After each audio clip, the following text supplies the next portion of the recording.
कुछ रास्ते मंजिल की ओर नहीं, सीधे काल के मुंह में ले जाती हैं। अमावस्या की वो डरा देने वाली रात और चंदनपुर का वो अभिशापित रास्ता, जहां हवा की हर सरसराहट में एक अनजाना खौफ सांसें ले रहा था। आसमान में तारों का नामो निशान तक नहीं था, मानो बादलों ने भी डर के मारे चांद को अपने आगोश में छिपा लिया हो।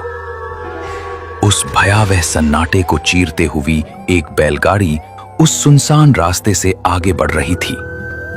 बैलगाड़ी के पहियों की चर चर और बैलों के गले में बंधी पीतल की घंटियों की रहस्यमयी आवाज डरा देने वाली लग रही थी। बैलगाड़ी पर दो दोस्त सवार थे, रामू और मोहन। रामू कांपते हाथों से बैलों की लगाम थामे हुआ था, जबकि पीछे बैठा मोहन की व्याकुल आंखें बार बार घने जंगल के अंधेरे को टटोल रही थीं। मोहन, ओ मोहन, सुन रहा है तू? बैलों की ये घंटियां आज मुझे सुरीली नहीं लग रही हैं भाई। ऐसा लग रहा है जैसे ये किसी आने वाली तबाही का मातम कर रही हूं। मेरा तो कलेजा मुंह को आ रहा है। मन बार बार कह रहा है कि हमारे साथ कुछ तो बहुत बुरा होने वाला है। तू ही बता, क्या हम सच में आज सही सलामत चंदनपुर पहुंच पाएंगे? अरे रामू, तू तो मर्दों के नाम पर कलंक है। हर छोटी बात पर गीदड़ की तरह कांपने लगता है। ऐसी कायरों जैसी बातें मत कर, वरना ये बैल भी डर जाएंगे। तू भी डर रहा है और मुझे भी डरा रहा है। बस तू हिम्मत रख। बस हमें चंदनपुर का ये आखिरी जंगल ही तो पार करना है। एक बार गांव की सीमा दिख गई, फिर हम चैन की सांस लेंगे। तू बस बैलगाड़ी चला और फालतू की बातें बंद कर। मोहन ऊपर से हिम्मत तो दिखा रहा था, पर वो इस बात से अनजान था कि उस घने सन्नाटे के पीछे कोई खूंखार आंखें उनका पीछा कर रही थीं। बैलगाड़ी रेंगती हुई आगे बढ़ रही थी और हर कदम के साथ खतरा गहरा होता जा रहा था। भाई मोहन, डर के मारे मेरा गला एकदम सूख कर कांटा हो गया है। थूक निकलना भी मुश्किल हो रहा है। कसम से हमारे पास तो एक बूंद पानी तक नहीं बचा है। इस मनहूस रास्ते पर ना कोई झोपड़ी दिख रही है, ना कोई ढाबा। अगर अगले आधे घंटे में मुझे पानी नहीं मिला तो मेरी तो प्यास और दहशत के मारे यहीं जान निकल जाएगी। प्यास तो मुझे भी बहुत जोरों की सता रही है रामू। गला ऐसे जड़ रहा है जैसे किसी ने मुंह में अंगारे रख दिए हो। लेकिन तू ही देख, इस वीराने में पानी मिलना तो दूर, यहां तो कोई परिंदा भी पर मारता नहीं दिख रहा है। फिर भी अपनी आंखें खुली रख, शायद कहीं कोई कुआं या घर दिख जाए। वो देख रामू, सामने वो झोपड़ी दिखाई दे रही है। शुक्र है उस ऊपर वाले का, उसने हमारी सुन ली। वहां हमें पीने का पानी जरूर मिल जाएगा। चल जल्दी से बैलगाड़ी को उस झोपड़ी की तरफ मोड़। वहां कोई ना कोई इंसान तो जरूर मिल जाएगा जो हमारी मदद कर सके। वो झोपड़ी बाहर से इतनी जर्जर और खंडहर जैसी थी कि मानो सालों से वहां कोई इंसान ना भटका हो। भाई मोहन, यहाँ का सन्नाटा कुछ ज्यादा ही डरावना लग रहा है। तू खुद देख, ये झोपड़ी तो सालों से वीरान और लावारिस पड़ी लग रही है। क्या तुझे सच में लगता है कि इस खंडहर जैसे झोपड़ी के अंदर कोई जिंदा इंसान होगा जो हमें पानी पिलाएगा? मुझे तो यहाँ रुकना खतरे से खाली नहीं लग रहा। देख भाई रामू, अब यहाँ तक आ ही गए हैं तो बिना जांच के पीछे हटना बेवकूफी होगी। प्यास से तड़प कर मरने से तो अच्छा है कि एक बार भीतर झांक कर देख लिया जाए। शायद कोई गरीब यहाँ रहता हो। ठीक है भाई, जैसी तेरी मर्जी। तू कहता है तो चलकर देख ही लेते हैं। दोनों भारी कदमों से बैलगाड़ी से नीचे उतरे। झोपड़ी का दरवाजा पूरी तरह बंद था। वहां की हवा में एक अजीब सी सड़न और ठंडक थी, जिसे महसूस कर दोनों सहम गए। रामू, दरवाजा तो भीतर से बंद है, इसका मतलब कोई ना कोई तो अंदर है। पर यहाँ इतनी खामोशी क्यों है? क्या हमें जोर से आवाज देनी चाहिए या चुपचाप यहाँ से खिसक लेना चाहिए? अब पीछे मुड़ने का समय निकल चुका है मोहन। तू रुक, मैं अपनी पूरी ताकत लगाकर आवाज देता हूं। अगर कोई होगा तो जवाब जरूर देगा। रामू ने सन्नाटे को चीरती हुई एक जोरदार आवाज लगाई। ओ घर के मालिक, कोई है क्या अंदर? मेहरबानी करके दरवाजा खोलिए। हम शहर से चंदनपुर गांव जा रहे हैं। हम मुसाफिर हैं और प्यास के मारे हमारा बुरा हाल हो रहा है। क्या आप 2 प्यासे मुसाफिरों को थोड़ा सा पानी पिलाने का पुण्य करेंगे? सन्नाटा और गहरा हो गया। फिर अचानक चूं चूं की डरावनी आवाज के साथ दरवाजा खुला। अंदर से एक बेहद बूढ़ा और झुका हुआ इंसान बाहर निकला। रामू और मोहन को देख उसकी आंखों में एक अजीब सी चमक और हल्का डर था। कौन हो बेटा तुम लोग? और मौत के इस पहर में, जब दुनिया सो रही है, तुमने मेरे घर का दरवाजा क्यों खटखटाया? क्या तुम्हें पता नहीं कि इस अंधेरे में यहाँ घूमना कितना खतरनाक हो सकता है? बाबा, हमें माफ करना कि हमने आपकी नींद खराब की। हम चंदनपुर गांव जा रहे हैं और पिछले कई घंटों से सफर करते करते प्यास के मारे हमारे गले सूख गए हैं और अब आगे बढ़ना मुमकिन नहीं लग रहा है। रास्ते में आपकी ये झोपड़ी दिखी तो एक उम्मीद जागी। क्या हमें थोड़ा पानी मिल सकता है? हाँ बाबा, बस एक घूंट पानी पिला दीजिए ताकि हम आगे का रास्ता तय कर सकें। प्यासे को पानी पिलाना तो सबसे बड़ा धर्म माना गया है। भगवान आपको इसकी बहुत बड़ी दुआ देगा। क्यों नहीं बेटा, प्यासे को पानी पिलाना तो पुण्य का काम है। तुम दोनों बाहर इस खौफनाक अंधेरे में क्यों खड़े हो? झोपड़ी के अंदर आ जाओ, मैं अभी तुम दोनों के लिए घरे का ठंडा पानी लेकर आता हूँ। वे दोनों संकोच करते हुए अंदर चले गए। अंदर एक पुरानी लालटेन जल रही थी, जिसकी मध्यम रोशनी में दीवारें परछाइयों के साथ खेल रही थीं। कोने में एक खटिया पर एक बूढ़ी औरत लेटी हुई थी, जो उन्हें बिना पलक झपकाए देख रही थी। बेटा, तुम दोनों कौन हो और इस काली अमावस्या की रात को, जब शैतान आजाद होते हैं, तुम इस रास्ते पर क्यों निकले हो? क्या तुम्हें अपनी जान प्यारी नहीं है? तुम्हें क्या पता नहीं कि इस रास्ते पर पैर रखना मतलब यमराज को दावत देना है? अम्मा, हमें भी पता है कि रात डरावनी है, पर कुछ बहुत जरूरी काम था इसलिए निकलना पड़ा। बस रास्ते में प्यास लगी तो हम यहाँ पानी की उम्मीद में आ गए। अरे भाग्यवान, डराओ मत इन बच्चों को। बेटा, तुम दोनों निश्चिंत होकर बैठो। मैं अभी मटके से एकदम शीतल जल लेकर आता हूँ, जो तुम्हारी सारी थकान मिटा देगा। बूढ़ा इंसान अंदर के कमरे में चला गया। रामू और मोहन को वो जगह बहुत डरावनी लग रही थी। तभी वो बूढ़ा वापस आया। उसके हाथ में पीतल के 2 पुराने और मध्यम पड़ चुके गिलास थे। ये लो बेटा, मटके का ठंडा पानी। इसे पियो और अपनी आत्मा को शांत करो। क्या पता आगे इस रास्ते पर तुम्हें फिर कभी अपनी प्यास बुझाने का मौका मिले या ना मिले। प्यास इतनी ज्यादा थी कि दोनों ने उस बात की गहराई को नहीं समझा और गिलासों को एक ही सांस में खाली कर दिया। पानी पीते ही उनकी जान में जान आई। बाबा, आपका लाख लाख शुक्रिया। आपने आज हमें नया जीवन दिया है। आपकी इस मदद को हम कभी नहीं भूलेंगे। बहुत बहुत धन्यवाद। बेटा, मेरी एक बात गांठ बांध लो। आज अमावस्या की सबसे काली रात है और आज के दिन बुरी रूहें शिकार की तलाश में भटकती हैं। मेरी मानो तो जिद छोड़ो और आज की रात मेरी इसी झोपड़ी में काट लो। सुबह की पहली किरण फूटते ही तुम चले जाना, तब रास्ता सुरक्षित होगा। आपकी चिंता के लिए शुक्रिया बाबा, पर हमें आज रात को ही चंदनपुर पहुंचना बेहद जरूरी है। वहां लोग हमारा इंतजार कर रहे होंगे। हम सावधानी से चले जाएंगे। अब हमें आज्ञा दीजिए। दोनों अपनी बैलगाड़ी पर सवार हुए और फिर से उस डरावने सफर पर निकल पड़े। जंगल और भी घना होता गया। सियार और उल्लुओं की आवाजें कलेजा कपा रही थीं। रात के ठीक 2:30 हो रहे थे। अचानक बैलों ने जोर से रंभाना शुरू किया और चौंक कर रुक गए। रास्ते के बीचों बीच एक बूढ़ा इंसान खड़ा था। अरे बाप रे, बाबा क्या पागल हो गए हो? मरना है क्या जो अचानक चलती बैलगाड़ी के सामने आ गए? अगर बैलों ने टक्कर मार दी होती तो आपका क्या हाल होता? मुसाफिरों, इस रास्ते पर एक कदम भी आगे मत बढ़ाना। आज की रात हवाओं में मौत का पहरा है और रूहें जाग उठी हैं। जहां से आए हो वहीं वापिस मुड़ जाओ, वरना चंदनपुर की जगह सीधे शमशान पहुंच जाओगे और तुम्हें कोई बचाने वाला नहीं आएगा। वो बाबा, अपना ये डरावना ज्ञान अपने पास ही रखो।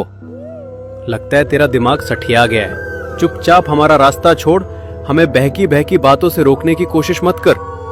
हमें बहुत जरूरी काम से चंदनपुर गांव जाना है। जल्दी हट बैलगाड़ी के सामने से। मूर्खो, मैं तुम्हारी भलाई के लिए कह रहा हूं। आगे का मंजर तुम्हारे होश उड़ा देगा। अभी भी वक्त है, अपनी जान बचाओ और वापिस लौट जाओ, वरना पछताने के लिए सांसें भी नहीं बचेंगी। बाबा, हमें डराना बंद करो। हमें किसी भी हाल में आज ही चंदनपुर गांव पहुंचना है। कृपया हमारा रास्ता मत रोकिए और किनारे हट जाइए। वो बूढ़ा इंसान खामोशी से रास्ते से हट गया। उसकी चेतावनी को बुढ़ापे की सनक समझकर वे दोनों बैलगाड़ी से आगे बढ़ गए, पर उन्हें क्या पता था कि मौत उनका पीछा कर रही है। कुछ दूर आगे जाते ही उन्हें रास्ते के किनारे एक अकेला मुसाफिर खड़ा दिखाई दिया। रामू देख, इतनी रात को वो बेचारा मुसाफिर रास्ते पर अकेला खड़ा है। इस वीराने और अंधेरे में कोई कैसे रह सकता है?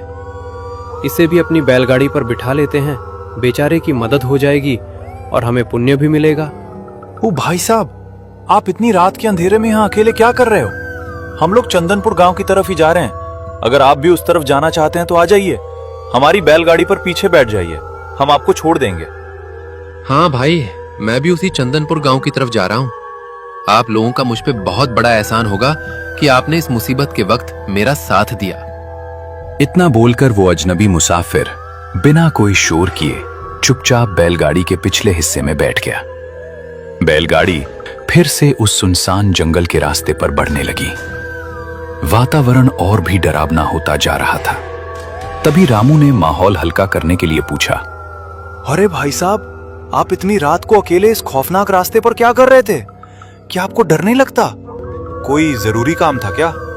भाई क्या बताऊं, मेरी मजबूरी बहुत बड़ी है। पास ही के गांव भैरवपुर में मेरे बूढ़े माँ बाप बहुत बीमार हैं और उनकी हालत नाजुक है। उन्हें देखने के लिए मुझे इसी वक्त निकलना पड़ा, वरना मैं कभी इस रास्ते पर कदम ना रखता। तभी अचानक रास्ते के किनारे उन्हें एक पुराना खंडहर जैसा ढाबा दिखाई दिया, जहां से हल्की सी रोशनी आ रही थी। भाई मोहन, प्यास तो बुझ गई, पर अब भूख के मारे पेट में चूहे कूद रहे हैं। देख, सामने वो ढाबा है। चलो बैलगाड़ी रोकते हैं और कुछ खा लेते हैं, वरना आगे सफर करना मुश्किल हो जाएगा। हाँ भाई, पेट की आग शांत करना जरूरी है। ठीक है, बैलगाड़ी को उस ढाबे के पास खड़ी कर दें। हम जल्दी से कुछ खा लेते हैं। रामू ने बैलगाड़ी को उस ढाबे के पास ले जाकर खड़ा कर दिया। पधारो मुसाफिरो, बड़े अरसे बाद इस वीराने में मेरे ढाबे पर कोई मेहमान आया है। आओ बैठो। क्या मैं आप लोगों के लिए गरम खाना लगा दूं या पहले ठंडा पानी पियोगे? भाई, हम बहुत भूखे हैं, खाना लगा दो। आजा मोहन, तुम भी आजा भाई, खाना खाते हैं। अरे वो मोहन, वो मुसाफिर इंसान कहाँ गया जो अभी हमारे साथ बैलगाड़ी पर बैठा था? वो पलक झपकते ही कहाँ गायब हो गया? वो तो सच में कहीं नहीं दिख रहा रामू।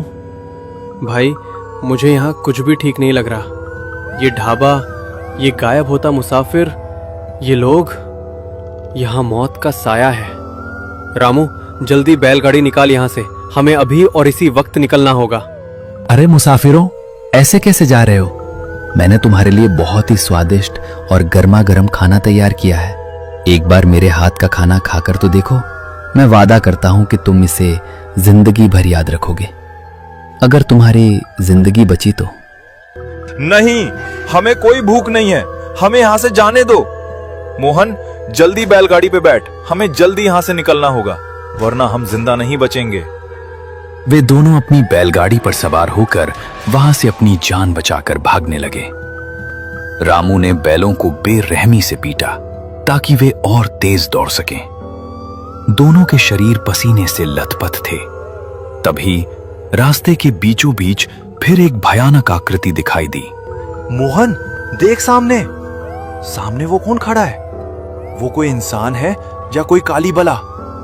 रुक जाओ मुसाफिरों, इतनी भी क्या जल्दी है मरने की?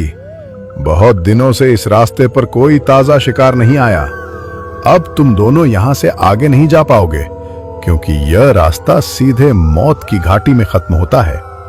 वो आकृति धीरे धीरे अपना असली और भयानक रूप में बदलने लगी। वो एक विशाल और आदमखोर राक्षस के रूप में वहां प्रकट हो गया। उसके पैर जमीन पर नहीं टिक रहे थे। वो हवा में उनकी ओर बढ़ रहा था और उसकी आंखों से आग की लपटें निकल रही थीं। मोहन, आज हमारा अंत आ गया है। ये कोई इंसान नहीं है, ये तो साक्षात यमराज का दूत है। हे भगवान, हमें इस मुसीबत से बचा ले, हमें माफ कर दे। जो हम इस रास्ते से गलती से आ गए, आज तेरी कोई भी प्रार्थना उस खुदा तक नहीं पहुंचेगी।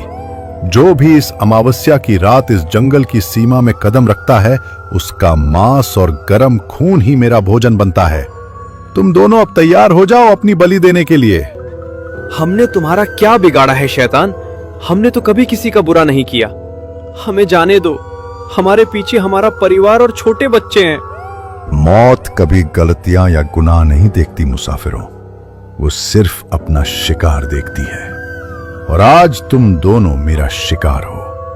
अब मरने के लिए तैयार हो जाओ। जैसे ही वो भयानक साया झपट कर बैलगाड़ी पर हमला करने ही वाला था, तभी अचानक आसमान से एक दिव्य और बहुत तेज रोशनी नीचे आई और पिशाच के शरीर पर बिजली की तरह गिरी। साया दर्द से ऐसा चीखा कि पूरा जंगल कांप उठा। ठहर जा नीच दुष्ट, इन बेगुनाह मुसाफिरों पर अपना हाथ उठाने की जरूरत भी मत करना, वरना मैं तुझे अभी इसी वक्त जलाकर राख कर दूंगा। भाई मोहन देख, हमें बचाने के लिए कोई फरिश्ता आया है, पर यह दिव्य पुरुष कौन है? यहां तो कोई नहीं दिख रहा है। रामू, मोहन, घबराओ मत। अपने मन में उस परमेश्वर का ध्यान करो और साहस रखो। ये आदमखोर राक्षस अब तुम्हारा बाल भी बांका नहीं कर पाएगा। तुम दोनों अपनी बैलगाड़ी को पीछे कर लो और सुरक्षित खड़े रहो। आज मैं इस अधर्मी का अंत करूंगा। ए तुच्छ साधु, तू अपनी जान जोखिम में डालकर मेरे शिकार के बीच में मत आ, वरना मैं तुझे भी इसी वक्त कच्चा चबा जाऊंगा। हट जा मेरे रास्ते से। तेरी शक्ति का अंत अब निकट है आदमखोर। तूने बरसों से इस पवित्र रास्ते पर मासूमों का खून बहाया है और उन्हें डराया है। आज तेरा ये पाप का घड़ा भर चुका है और तेरा अंत मेरे हाथों लिखा है। सिद्ध बाबा ने अपने मंत्रों की शक्ति से एक जादुई बिजली प्रकट की और उसे उस आदमखोर की ओर फेंक दिया। जैसे ही वो दिव्य शक्ति उस राक्षस को छुई, वो भयंकर आग की लपटों में घिर गया और तड़पने लगा। बचाओ बचाओ, मुझे छोड़ दो साधु बाबा, मुझे इस नर्क से मुक्ति दे दो। मैं कसम खाता हूं कि मैं यहां से हमेशा के लिए चला जाऊंगा। बस मुझे इस आग से बचा लो। जा, अपनी इन अधूरी इच्छाओं, प्यास और नफरत के जाल से मुक्त हो जा। आज से तू किसी को परेशान नहीं करेगा। देखते ही देखते वो भयानक आदमखोर राक्षस धुएं के एक काले गुबार में बदल गया और गायब हो गया। जंगल का वातावरण अचानक एकदम शांत और शीतल हो गया। बादलों के बीच से चांद की मध्यम रोशनी जमीन पर पड़ने लगी। बाबा, आज अगर आप सही समय पर ना आते तो आज हमारी हड्डियां भी नहीं मिलती। आपने हमें नया जीवन दिया है, हम जीवन भर आपके ऋणी रहेंगे। बेटा, साहस और उस ईश्वर पर अटूट विश्वास ही इंसान का सबसे बड़ा कवच होता है। अब बिना पीछे मुड़े सीधे अपने गांव चंदनपुर जाओ। देखो, सुबह का सूरज उगने ही वाला है। अब तुम्हें इस रास्ते पर कोई खतरा नहीं होगा। साधु बाबा का आशीर्वाद लेकर रामू और मोहन अपनी बैलगाड़ी पर सवार हुए और तेजी से चंदनपुर की ओर निकल पड़े। आखिरकार कुछ समय बाद वे चंदनपुर गांव की सीमा में पहुंच ही गए। उस रात का वो भयानक मंजर उनके जहन में हमेशा के लिए कैद हो गया, पर उन्हें खुशी थी कि वे सुरक्षित थे